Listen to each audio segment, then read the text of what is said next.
मेरे प्यारे देशवासियों, नमस्कार। 2023 की यह पहली मन की बात और उसके साथ साथ इस कार्यक्रम का 97वां 97th एपिसोड भी है। आप सभी के साथ एक बार फिर बातचीत करके मुझे बहुत खुशी हो रही है। हर साल जनवरी का महीना काफी इवेंटफुल होता है। इस महीने 14 जनवरी के आसपास उत्तर से दक्षिण तक और पूरब से पश्चिम तक देश भर में त्योहारों की रौनक होती है। इसके बाद देश अपने गणतंत्र उत्सव भी मनाता है। इस बार भी गणतंत्र दिवस समारोह में अनेक पहलुओं की काफी प्रशंसा हो रही है। जैसलमेर से पुलकित ने मुझे लिखा है कि 26 जनवरी की परेड के दौरान कर्तव्य पथ का निर्माण करने वाले श्रमिकों को देखकर बहुत अच्छा लगा। कानपुर से जया ने लिखा है कि उन्हें परेड में शामिल झांकियों में भारतीय संस्कृति के विभिन्न पहलुओं को देखकर आनंद आया। इस परेड में पहली बार हिस्सा लेने वाली विमेन कैमल राइडर्स और सीआरपीएफ की महिला टुकड़ी भी काफी सराहना हो रही है। साथियों, देहरादून के वत्सल जी ने मुझे लिखा है कि 25 जनवरी का मैं हमेशा इंतजार करता हूं, क्योंकि उस दिन पद्म पुरस्कारों की घोषणा होती है और एक प्रकार से 25 तारीख की शाम ही मेरी 26 जनवरी के उमंग को और बढ़ा देती है। जमीनी स्तर पर अपने समर्पण और सेवा भाव से उपलब्धि हासिल करने वालों को पीपल्स पद्म को लेकर भी कई लोगों ने अपनी भावनाएं साझा की हैं। इस बार पद्म पुरस्कार से सम्मानित होने वालों में जनजातीय समुदाय और जनजातीय जीवन से जुड़े लोगों का अच्छा खासा प्रतिनिधित्व रहा है।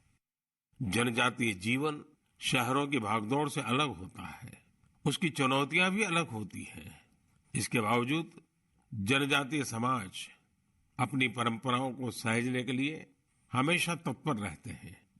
जनजातीय समुदाय से जुड़ी चीजों के संरक्षण और उन पर रिसर्च के प्रयास भी होते हैं। ऐसे ही टोटो, हो, कुई, कुवी और मांडा जैसी जनजातीय भाषाओं पर काम करने वाले कई महानुभावों को पद्म पुरस्कार मिले हैं। यह हम सभी के लिए गर्व की बात है। धानीराम टोटो, जानूम सी सॉय और बी रामकृष्ण रेड्डी जी के नाम अब तो पूरा देश उनसे परिचित हो गया है। सिद्दी, जारवा और ओंगे जैसे आदि जनजाति के साथ काम करने वाले लोगों को भी इस बार सम्मानित किया गया है। जैसे हीराबाई लोबी, रतन चंद्र कार और ईश्वर चंद्र वर्मा जी। जनजातीय समुदाय हमारी धरती, हमारी विरासत का अभिन्न हिस्सा रहे हैं। देश और समाज के विकास में उनका योगदान बहुत महत्वपूर्ण है। उनके लिए काम करने वाले व्यक्तित्वों का सम्मान नई पीढ़ी को भी प्रेरित करेगा। इस वर्ष पद्म पुरस्कारों की गूंज उन इलाकों में भी सुनाई दे रही है जो नक्सल प्रभावित हुआ करते थे। अपने प्रयासों से नक्सल प्रभावित क्षेत्रों में गुमराह युवकों को सही राह दिखाने वालों को पद्म पुरस्कारों से सम्मानित किया गया है। इसके लिए कांकेर में लकड़ी पर नक्काशी करने वाले अजय कुमार मंडावी और गढ़चिरौली के प्रसिद्ध झाड़ीपट्टी रंगभूमि से जुड़े परशुराम कोमाजी खुणे को भी ये सम्मान मिला है। इसी प्रकार नॉर्थ ईस्ट में अपनी संस्कृति के संरक्षण में जुटे राम कुई बांगवे न्यूमे, विक्रम बहादुर जमातिया और कर्मा वांगचू को भी सम्मानित किया गया है। साथियों, इस बार पद्म पुरस्कार से सम्मानित होने वालों में कई ऐसे लोग शामिल हैं जिन्होंने संगीत की दुनिया को समृद्ध किया है। कौन होगा जिसको संगीत पसंद ना हो? हर किसी की संगीत की पसंद अलग अलग हो सकती है, लेकिन संगीत हर किसी के जीवन का हिस्सा होता है। इस बार पद्म पुरस्कार पाने वालों में वो लोग हैं जो संतूर, बमहुम, द्वितारा जैसे हमारे पारंपरिक वाद्य यंत्र की धुन बिखेरने में महारत रखते हैं। गुलाम मोहम्मद जाज, मोआ सुपौंग, सिंहबोर कुरकालाऊ, मुनि वेंकटप्पा और मंगल कांति राय, ऐसे कितने ही नाम हैं जिनकी चारों तरफ चर्चा हो रही है। साथियों, पद्म पुरस्कार पाने वाले अनेक लोग हमारे बीच के वो साथी हैं जिन्होंने हमेशा देश को सर्वोपरि रखा, राष्ट्र प्रथम के सिद्धांत के लिए अपना जीवन समर्पित कर दिया। वो सेवा भाव से अपने काम में लगे रहे और इसके लिए उन्हें कभी किसी पुरस्कार की आशा नहीं की। वो जिनके लिए काम कर रहे हैं, उनके चेहरे का संतोष ही उनके लिए सबसे बड़ा अवार्ड है। ऐसे समर्पित लोगों को सम्मानित करके हम देशवासियों का गौरव बढ़ा है। मैं सभी पद्म पुरस्कार विजेताओं के नाम भले ही यहां नहीं ले पाऊं, लेकिन आपसे मेरा आग्रह जरूर है कि आप पद्म पुरस्कार पाने वाले इन महानुभावों के प्रेरक जीवन के विषय में विस्तार से जानें और औरों को भी बताएं। साथियों, आज जब हम आजादी के अमृत महोत्सव के दौरान गणतंत्र दिवस की चर्चा कर रहे हैं, तो मैं यहाँ एक दिलचस्प किताब का भी जिक्र करूंगा। कुछ हफ्ते पहले ही मुझे मिली इस बुक में एक बहुत ही इंटरेस्टिंग सब्जेक्ट पर चर्चा की गई है। इस बुक का नाम India the mother of democracy है और इसमें कई बेहतरीन एसेज है। भारत दुनिया का सबसे बड़ा लोकतंत्र है और हम भारतीयों को इस बात का गर्व भी है कि हमारा देश मदर ऑफ डेमोक्रेसी भी है। लोकतंत्र हमारी रगों में है, हमारी संस्कृति में है। सदियों से यह हमारे कामकाज का भी एक अभिन्न हिस्सा रहा है। स्वभाव से हम एक डेमोक्रेटिक सोसाइटी है। डॉक्टर अंबेडकर ने बौद्ध भिक्षु संघ की तुलना भारतीय संसद से की थी। उन्होंने उसे एक ऐसी संस्था बताया था जहां मोशंस, रिजोल्यूशंस, कोरम, वोटिंग और वोटों की गिनती के लिए कई नियम थे। बाबा साहब का मानना था कि भगवान बुद्ध को इसकी प्रेरणा उस समय की राजनीतिक व्यवस्थाओं से मिली होगी। तमिलनाडु में एक छोटा लेकिन चर्चित गांव है उतिर मेरूर। यहां 1100-1200 साल पहले का एक शिलालेख दुनिया भर को अचंभित करता है। यह शिलालेख एक मिनी कॉन्स्टिट्यूशन की तरह है। इसमें विस्तार से बताया गया है कि ग्राम सभा का संचालन कैसे होना चाहिए और उसके सदस्यों के चयन की प्रक्रिया क्या हो। हमारे देश के इतिहास में डेमोक्रेटिक वैल्यूज का एक और उदाहरण है 12वीं सदी के भगवान बसवेश्वर का अनुभव मंडपम। यहाँ फ्री डिबेट और डिस्कशन को प्रोत्साहन दिया जाता था। आपको ये जानकर हैरानी होगी कि यह माग्ना कार्टा से भी पहले की बात है। वारंगल के काकीय वंश के राजाओं की गणतांत्रिक परंपराएं भी बहुत प्रसिद्ध थी। भक्ति आंदोलन ने पश्चिमी भारत में लोकतंत्र की संस्कृति को आगे बढ़ाया। बुक में सिख पंथ की लोकतांत्रिक भावना पर भी एक लेख को शामिल किया गया है, जो गुरु नानक देव जी के सर्वसम्मति से लिए गए निर्णयों पर प्रकाश डालता है। मध्य भारत की उरांव और मुंडा जनजातियों में कम्युनिटी ड्रिवन और कॉन्सेंसस ड्रिवन डिसीजन पर भी इस किताब में अच्छी जानकारी है। आप इस किताब को पढ़ने के बाद महसूस करेंगे कि कैसे देश के हर हिस्से में सदियों से लोकतंत्र की भावना प्रवाहित होती रही है। मदर ऑफ डेमोक्रेसी के रूप में हमें निरंतर इस विषय का गहन चिंतन भी करना चाहिए, चर्चा भी करना चाहिए और दुनिया को अवगत भी कराना चाहिए।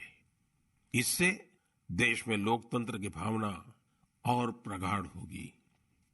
मेरे प्यारे देशवासियों, अगर मैं आपसे पूछूं कि योग दिवस और हमारे विभिन्न तरह के मोटे अनाजों मिलेट्स में क्या कॉमन है, तो आप सोचेंगे ये भी क्या तुलना हुई।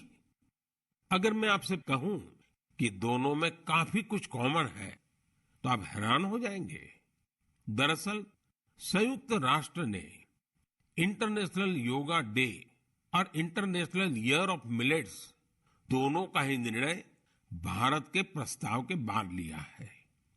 दूसरी बात ये कि योग भी स्वास्थ्य से जुड़ा है और मिलेट्स भी सेहत में महत्वपूर्ण भूमिका निभाता है।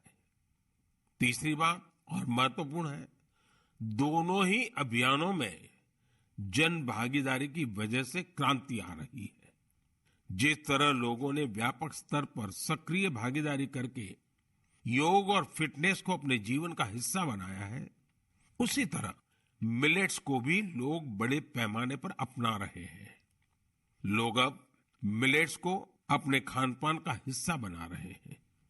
इस बदलाव का बहुत बड़ा प्रभाव भी दिख रहा है। इससे एक तरफ वो छोटे किसान बहुत उत्साहित हैं जो पारंपरिक रूप से मिलेट्स का उत्पादन करते थे। वो इस बात से बहुत खुश है कि दुनिया अब मिलेट्स का महत्व समझने लगी है। दूसरी तरफ एफपीओ और एंटरप्रेन्योर्स ने मिलेट्स को बाजार तक पहुंचाने और उसे लोगों तक उपलब्ध कराने के प्रयास शुरू कर दिए हैं। आंध्र प्रदेश के नांदयाल जिले के रहने वाले केवी रामा सुब्बा रेड्डी जी ने मिलेट्स के लिए अच्छी खासी सैलरी वाली नौकरी छोड़ दी। माँ के हाथों से बने मिलेट्स के पकवानों का स्वाद कुछ ऐसा रचा बसा था कि इन्होंने अपने गांव में बाजरे की प्रोसेसिंग यूनिट ही शुरू कर दी। सुब्बा रेड्डी जी लोगों को बाजरे के फायदे भी बताते हैं और उसे आसानी से उपलब्ध भी कराते हैं। महाराष्ट्र में अलीबाग के पास केनाड गांव की रहने वाली शर्मिला ओसवाल जी पिछले 20 साल से मिलेट्स की पैदावार में यूनिक तरीके से योगदान दे रही है। वो किसानों को स्मार्ट एग्रीकल्चर की ट्रेनिंग दे रही है। उनके प्रयासों से न सिर्फ मिलेट्स की उपज बढ़ी है, बल्कि किसानों की आय में भी वृद्धि हुई है। अगर आपको छत्तीसगढ़ के रायगढ़ जाने का मौका मिले तो यहाँ के मिलेट्स कैफे जरूर जाइएगा। कुछ ही महीने पहले शुरू हुए इस मिलेट्स कैफे में चीला, डोसा, मोमोज, पिज्जा और मंचूरियन जैसे आइटम खूब पॉपुलर हो रहे हैं। मैं आपसे एक और बात पूछूं? आपने एंटरप्रेन्योर शब्द सुना होगा, लेकिन क्या आपने मिलेटप्रेन्योर सुना है क्या? ओडिशा की मिलेटप्रेन्योर्स आजकल खूब सुर्खियों में है। आदिवासी जिले सुंदरगढ़ की करीब 1,500 महिलाओं का self help group Odisha millets mission से जुड़ा हुआ है। यहाँ महिलाएं मिलेट से कुकीज, रसगुल्ला, गुलाब जामुन और केक तक बना रही है। बाजार में इनकी खूब डिमांड होने से महिलाओं की आमदनी भी बढ़ रही है। कर्नाटका के कलबुर्गी में Anant Bhutai millets farmers producer company ने पिछले साल Indian Institute of Millets Research की देखरेख में काम शुरू किया। यहाँ के खाकरा, बिस्कुट और लड्डू लोगों को भा रहे हैं। कर्नाटका के ही बीदर जिले में हुलसूर मिलेट प्रोड्यूसर कंपनी से जुड़ी महिलाएं मिलेट्स की खेती के साथ ही उसका आटा भी तैयार कर रही है। इससे इसकी कमाई भी काफी बढ़ रही है। प्राकृतिक खेती से जुड़े छत्तीसगढ़ के संदीप शर्मा जी के एफपीओ से आज 12 राज्यों के किसान जुड़े हैं। बिलासपुर का यह एफपीओ 8 प्रकार के मिलेट्स का आटा और उसके व्यंजन बना रहा है। साथियों, आज हिंदुस्तान के कोने कोने में G20 की समिट्स लगातार चल रही है और मुझे खुशी है कि देश के हर कोने में जहां भी G20 की समिट हो रही है, मिलेट से बने पौष्टिक और स्वादिष्ट व्यंजन उसमें शामिल होते हैं। यहाँ बाजार से बनी खिचड़ी, पोहा, खीर और रोटी के साथ ही रागी से बने पायसम, पूड़ी और डोसा जैसे व्यंजन भी परोसे जाते हैं। G20 के सभी वेन्यूज पर मिलेट एग्जीबिशन में मिलेट से बनी हेल्थ ड्रिंक, सीरियल्स और नूडल्स को शोकेस किया गया। दुनिया भर में इंडियन मिशंस भी इनकी लोकप्रियता बढ़ाने के लिए भरपूर प्रयास कर रहे हैं। आप कल्पना कर सकते हैं कि देश का ये प्रयास और दुनिया में बढ़ने वाली मिलेट्स की डिमांड हमारे छोटे किसानों को कितनी ताकत देने वाली है। मुझे देखकर भी अच्छा लगता है कि आज जितने तरह की नई नई चीजें मिलेट से बनने लगी हैं, वो युवा पीढ़ी को भी उतनी ही पसंद आ रही है। इंटरनेशनल ईयर ऑफ मिलेट्स की ऐसी शानदार शुरुआत के लिए और उसको लगातार आगे बढ़ाने के लिए मैं मन की बात के श्रोताओं को भी बधाई देता हूं। मेरे प्यारे देशवासियों, जब आपसे कोई टूरिस्ट हब गोवा की बात करता है तो आपके मन में क्या ख्याल आता है? स्वाभाविक है, गोवा का नाम आते ही सबसे पहले यहाँ की खूबसूरत कोस्टलाइन, बीचेस और पसंदीदा खान पान की बातें ध्यान में आने लगती है। लेकिन गोवा में इस महीने कुछ ऐसा हुआ जो बहुत सुर्खियों में है। आज मन की बात में मैं इसे आप सबके साथ साझा करना चाहता हूं। गोवा में हुआ ये इवेंट है पर्पल फेस्ट। इस फेस्ट को 6 से 8 जनवरी तक पणजी में आयोजित किया गया। दिव्यांग जनों के कल्याण को लेकर यह अपने आप में एक अनूठा प्रयास था।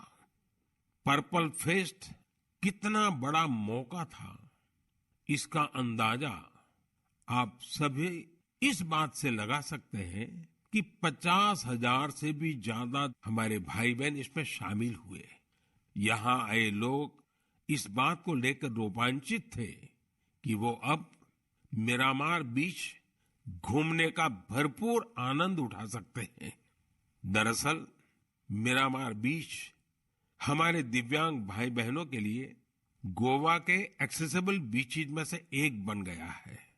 यहाँ पर cricket tournament, table tennis tournament, marathon competition के साथ ही एक डीप ब्लाइंड कन्वेंशन भी आयोजित किया गया। यहाँ यूनिक बर्ड वॉचिंग प्रोग्राम के अलावा एक फिल्म भी दिखाई गई। इसके लिए विशेष इंतजाम किए गए थे ताकि हमारे सभी दिव्यांग भाई बहन और बच्चे इसका पूरा आनंद ले सके। पर्पल फेस्ट की एक खास बात, इसमें देश के प्राइवेट सेक्टर की भागीदारी भी रही। उनकी ओर से ऐसे प्रोडक्ट्स को शोकेस किया गया जो दिव्यांग फ्रेंडली है। इस फेस्ट में दिव्यांग कल्याण के प्रति जागरूकता बढ़ाने के अनेक प्रयास देखे गए। पर्पल फेस्ट को सफल बनाने के लिए मैं इसमें हिस्सा लेने वाले सभी लोगों को बधाई देता हूं। इसके साथ ही उन वॉलंटियर्स का भी अभिनंदन करता हूं जिन्होंने इसे ऑर्गेनाइज करने के लिए रात दिन एक कर दिए। मुझे पूरा विश्वास है कि एक्सेसिबल इंडिया के हमारे विजन को साकार करने में इस प्रकार के अभियान बहुत ही कारगर साबित होंगे। मेरे प्यारे देशवासियों, अब मन की बात में मैं एक ऐसे विषय पर बात करूंगा जिसमें आपको आनंद भी आएगा, गर्व भी होगा और मन कह उठेगा, वाह भाई वाह, दिल खुश हो गया। देश के सबसे पुराने साइंस इंस्टीट्यूशंस में से एक बेंगलुरु का इंडियन इंस्टीट्यूट ऑफ साइंस यानी IISc एक शानदार मिसाल पेश कर रहा है। मन की बात में मैं पहले इसकी चर्चा कर चुका हूं कि कैसे इस संस्थान की स्थापना के पीछे भारत की 2 महान विभूतियां जमशेदजी टाटा और स्वामी विवेकानंद की प्रेरणा रही है। तो आपको और मुझे आनंद और गर्व दिलाने वाली बात यह है कि साल 2022 में इस संस्थान के नाम कुल 145 पेटेंट्स रहे हैं। इसका मतलब है हर 5 दिन में 2 पेटेंट्स। ये रिकॉर्ड अपने आप में अद्भुत है। इस सफलता के लिए मैं IISc की टीम को भी बधाई देना चाहता हूं। साथियों, आज पेटेंट फाइलिंग में भारत की रैंकिंग 7वीं और ट्रेडमार्क्स में 5वीं है। सिर्फ पेटेंट्स की बात करें तो पिछले 5 वर्षों में इसमें करीब 50% की वृद्धि हुई है। ग्लोबल इनोवेशन इंडेक्स में भी भारत की रैंकिंग में जबरदस्त सुधार हुआ है और अब वो 40वें पर आ पहुंची है, जबकि 2015 में भारत ग्लोबल इनोवेशन इंडेक्स में 80 नंबर के भी पीछे था। एक और दिलचस्प बात मैं आपको बताना चाहता हूं। भारत में पिछले 11 वर्षों में पहली बार डोमेस्टिक पेटेंट फाइलिंग की संख्या फॉरेन फाइलिंग से अधिक देखी गई है।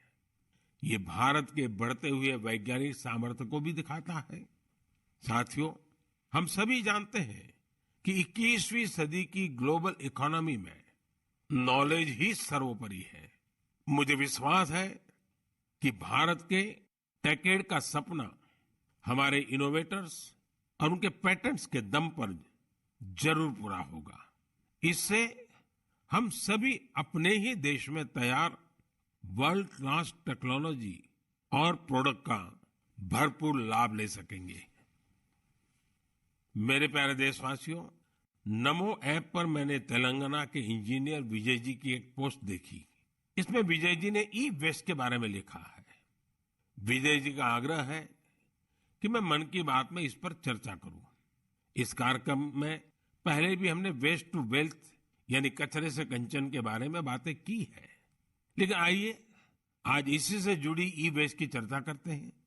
साथियों, आज हर घर में मोबाइल फोन, लैपटॉप, टैबलेट जैसी डिवाइसेस आम हो चली है।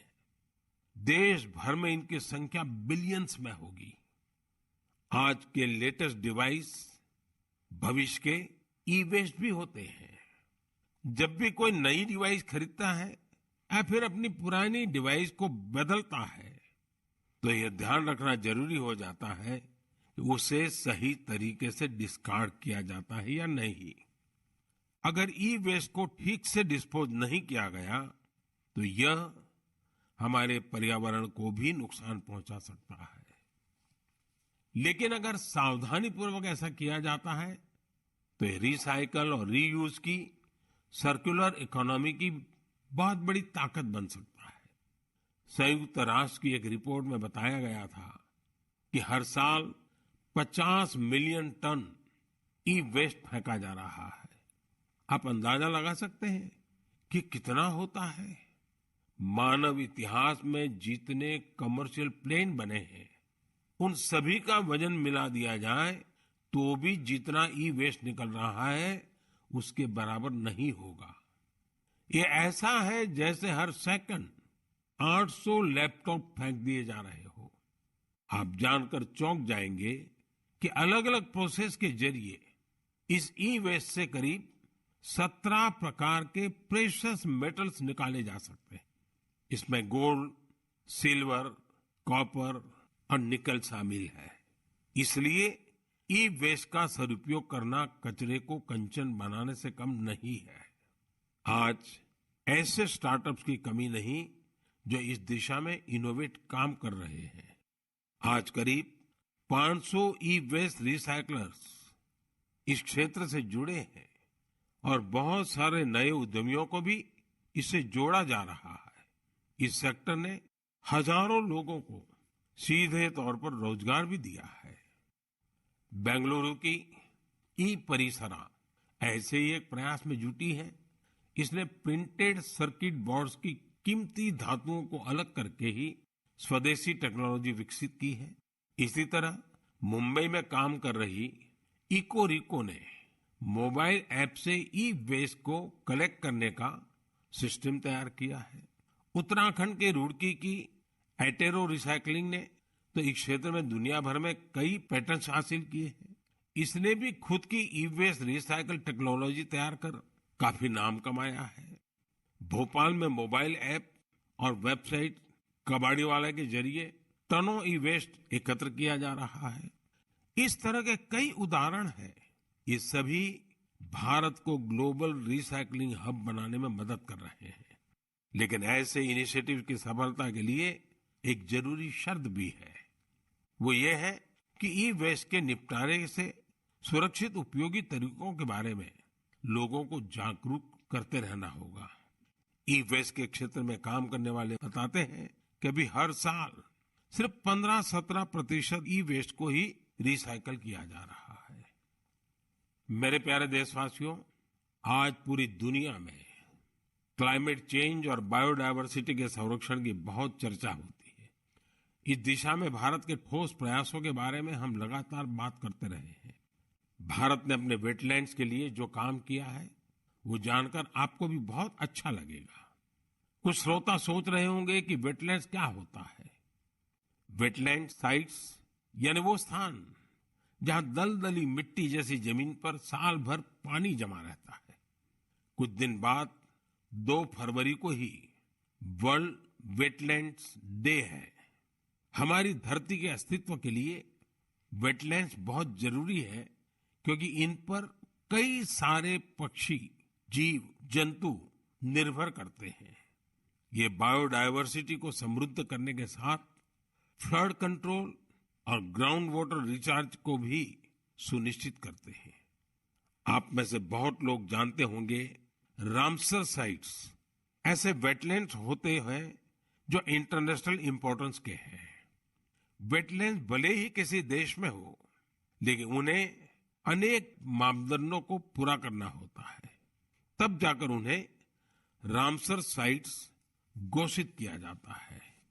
रामसर साइट्स में 20,000 या उससे अधिक वाटर बर्ड्स होने चाहिए। स्थानीय मछली की प्रजातियों का बड़ी संख्या में होना जरूरी है। आजादी के 75 साल पर अमृत महोत्सव के दौरान रामसर साइट से जुड़ी एक अच्छी जानकारी भी मैं आपके साथ शेयर करना चाहता हूं।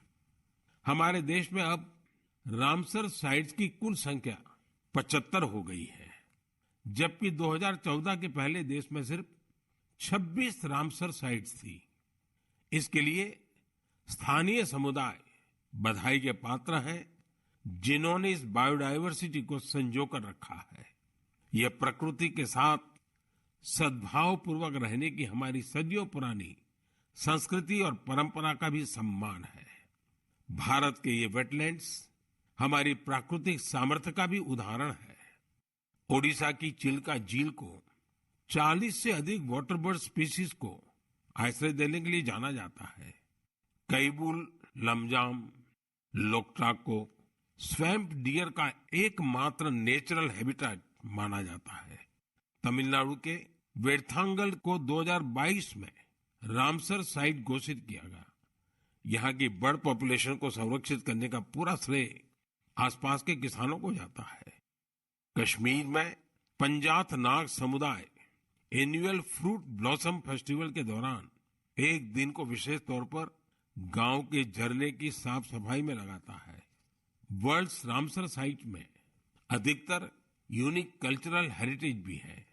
मणिपुर का लोकटाक और पवित्र झील रेणुका से वहां की संस्कृतियों का गहरा जुड़ाव रहा है। इसी प्रकार संभार का नाता मां दुर्गा के अवतार शाकंभरी देवी से भी है। भारत में वेटलैंड्स का ये विस्तार उन लोगों की वजह से संभव हो पा रहा है जो रामसर साइट्स के आसपास रहते हैं। मैं ऐसे सभी लोगों की बहुत सराहना करता हूं। मन की बात के श्रोताओं की तरफ से उन्हें शुभकामनाएं देता हूं। मेरे प्यारे देशवासियों, इस बार हमारे देश में, खासकर उत्तर भारत में खूब कड़ाके की सर्दी पड़ी। इस सर्दी में लोगों ने पहाड़ों पर बर्फबारी का मजा भी खूब लिया। जम्मू कश्मीर से कुछ ऐसी तस्वीरें आई जिन्होंने पूरे देश का मन मोह लिया। सोशल मीडिया पर तो पूरी दुनिया के लोग इन तस्वीरों को पसंद कर रहे हैं। बर्फबारी की वजह से हमारी कश्मीर घाटी हर साल की तरह इस बार भी बहुत खूबसूरत हो गई है। बनिहाल से बड़गाम जाने वाली ट्रेन की वीडियो को भी लोग खासकर पसंद कर रहे हैं। खूबसूरत बर्फबारी, चारों ओर सफेद चादर सी बर्फ। लोग कह रहे हैं कि ये दृश्य परिलोक की कथाओं सा लग रहा है। कई लोग कह रहे हैं कि ये किसी विदेश की नहीं बल्कि अपने ही देश में कश्मीर की तस्वीरें हैं। एक सोशल मीडिया यूजर ने लिखा है कि स्वर्ग इससे ज्यादा खूबसूरत और क्या होगा। ये बात बिल्कुल सही है, तभी तो कश्मीर को धरती का स्वर्ग कहा जाता है। आप भी इन तस्वीरों को देखकर कश्मीर के शहर जाने का जरूर सोच रहे होंगे। मैं चाहूंगा आप खुद भी जाइए और अपने साथियों को भी ले जाइए। कश्मीर में बर्फ से ढके पहाड़, प्राकृतिक सौंदर्य के साथ साथ और भी बहुत कुछ देखने जानने के लिए है। जैसे कि कश्मीर के सैयदाबाद में विंटर गेम्स आयोजित किए गए। इन गेम की थीम थी स्नो क्रिकेट। आप सोच रहे होंगे कि स्नो क्रिकेट तो ज्यादा ही रोमांचक खेल होगा। आप बिल्कुल सही सोच रहे हैं। कश्मीरी युवा बर्फ के बीच क्रिकेट को और भी अद्भुत बना देते हैं। इसके जरिए कश्मीर में ऐसे युवा खिलाड़ियों की तलाश भी होती है जो आगे चलकर टीम इंडिया के तौर पर खेलेंगे। ये भी एक तरह से खेलो इंडिया मूवमेंट का ही विस्तार है। कश्मीर में युवाओं में खेलों को लेकर बहुत उत्साह बढ़ रहा है। आने वाले समय में इनमें से कई युवा देश के लिए मेडल जीतेंगे, तिरंगा लहराएंगे। मेरा आपको सुझाव होगा कि अगली बार जब आप कश्मीर की यात्रा प्लान करें तो इन तरह के आयोजनों को देखने के लिए भी समय निकालें। ये अनुभव आपकी यात्रा को और भी यादगार बना देंगे। मेरे प्यारे देशवासियों, गणतंत्र को मजबूत करने के हमारे प्रयास निरंतर चलते रहने चाहिए। गणतंत्र मजबूत होता है जनभागीदारी से, सबका प्रयास से, देश के प्रति अपने अपने कर्तव्यों को निभाने से। और मुझे संतोष है कि हमारा मन की बात ऐसे कर्तव्यनिष्ठ सेनानियों की बुलंद आवाज है। अगली बार फिर से मुलाकात होगी ऐसे कर्तव्यनिष्ठ लोगों की दिलचस्प और प्रेरक गाथाओं के साथ। बहुत बहुत धन्यवाद।